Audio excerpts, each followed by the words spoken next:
Hello and welcome to the France 24 interview. I'm Annette Young. The UN Climate Summit here in Paris is being dubbed last chance saloon for the world to get its act together regarding climate change.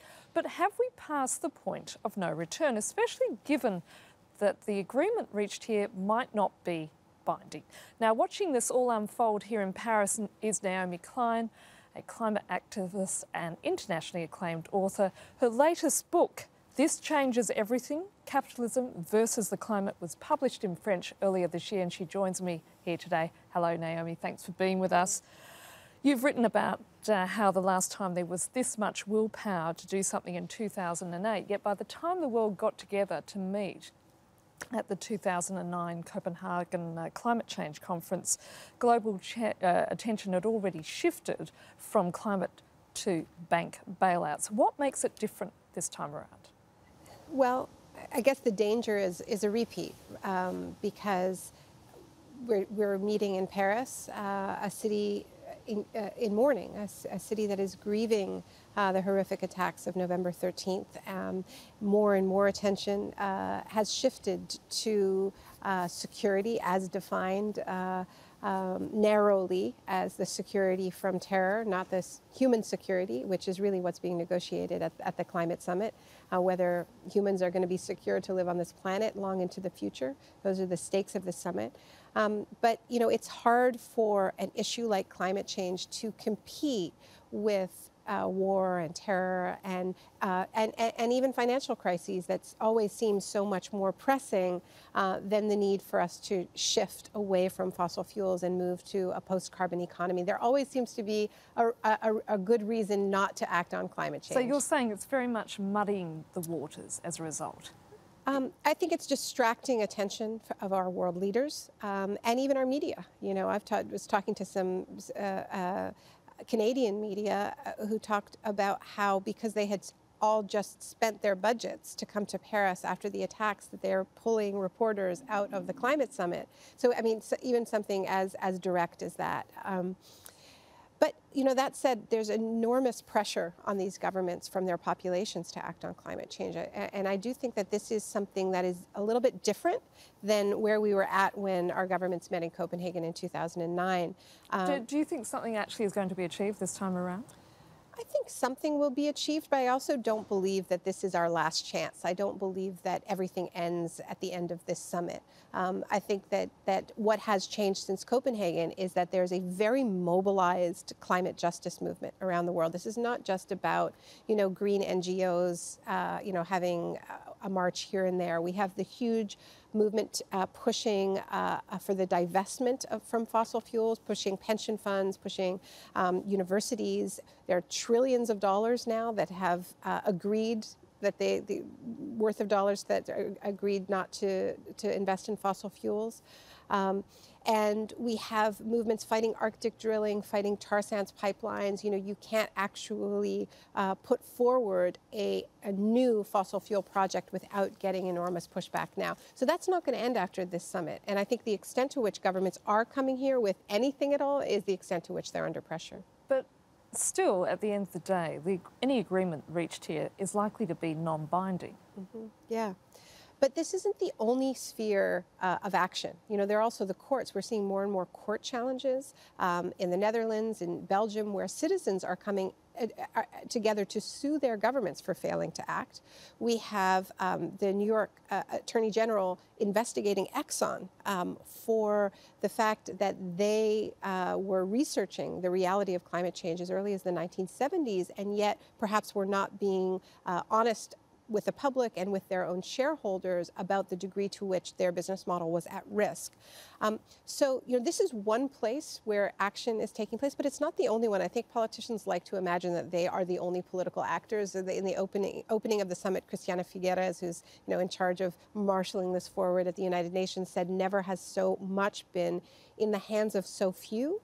But I don't think that's exactly true. I don't think they are the only ones with power in this equation, because we are seeing other spheres of influence: the courts, the markets, the fossil fuel divestment movement, the drop in prices of renewables, the demand for energy democracy in countries like Germany, where people are saying we want to move to 100% renewables, and we want to do it now. We want to do it faster than our governments are doing it.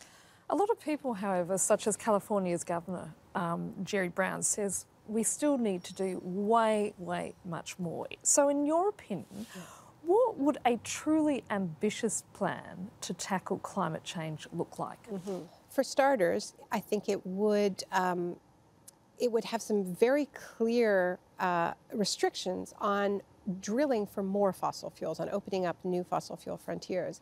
A lot of the leases that get handed out for oil and gas drilling is on public lands and in public waters. So for starters, what governments would have to do is say, we're not going to be handing out new leases. We're going to put all of our resources and all of our new infrastructure to getting off fossil fuels. The reason why in the book I argue that it requires an ideological shift is that we don't do public investments anymore. There are basic things that we can do, like invest seriously in public transit and make that public transit affordable, so that people move themselves around differently instead of through the private automobile. Reimagine our cities so that they're more livable, more bike-friendly, more transit-friendly, and less of us stuck in traffic jams all the time. So these are all spheres of influence, and this is why I say it's not all about the summit. There's a huge amount that cities can do and are doing. So there's leadership that's coming from a lot of different places, not just national governments. If it were only up to national governments, I would say we really are cooked. Are you hoping, though, for something at least positive to emerge from this gathering? So I think there's a few things.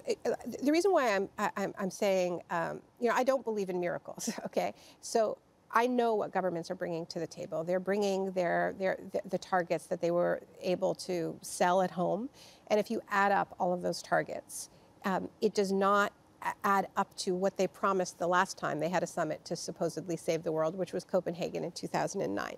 At that summit, those governments, our governments, agreed not to allow warming above 2 degrees Celsius.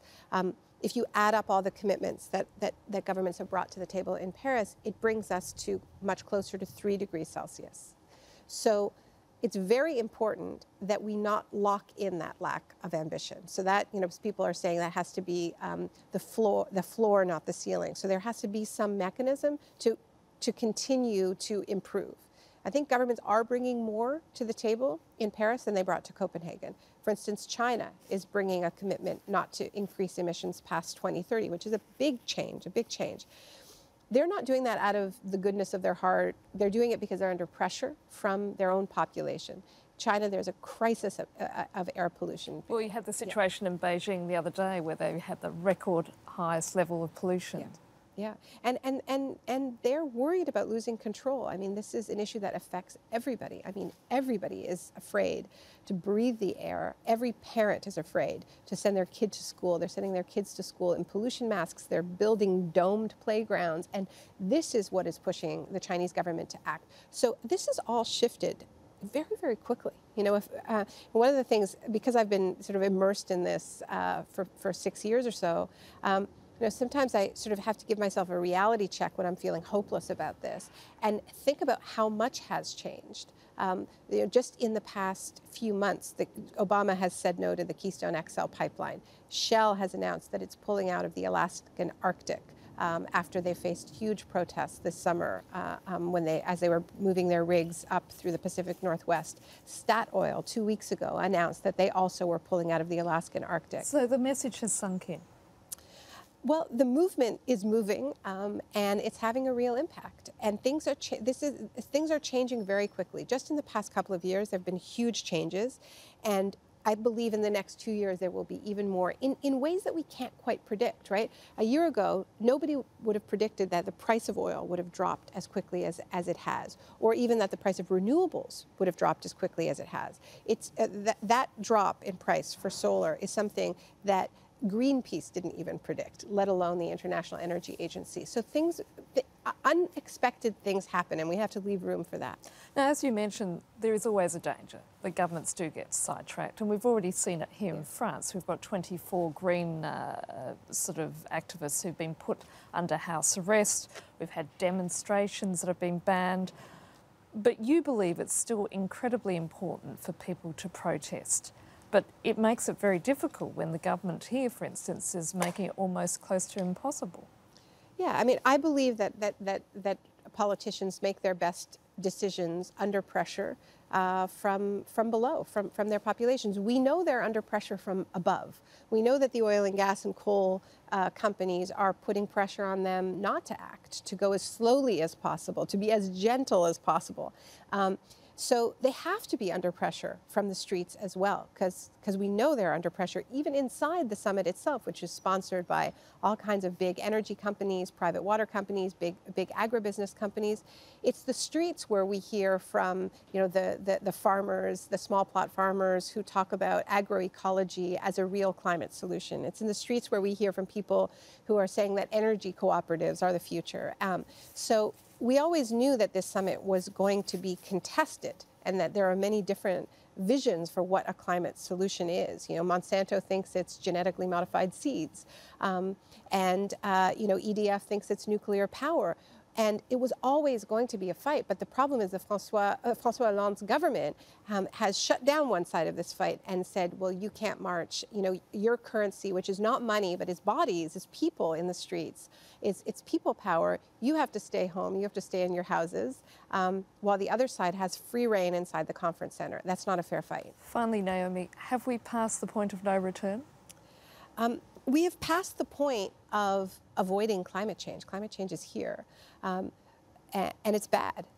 But there are degrees of bad. I mean, it can get a lot worse. We still have the power to prevent catastrophic warming. We still have the power to keep warming below 2 degrees Celsius or even 1.5 if we decided to.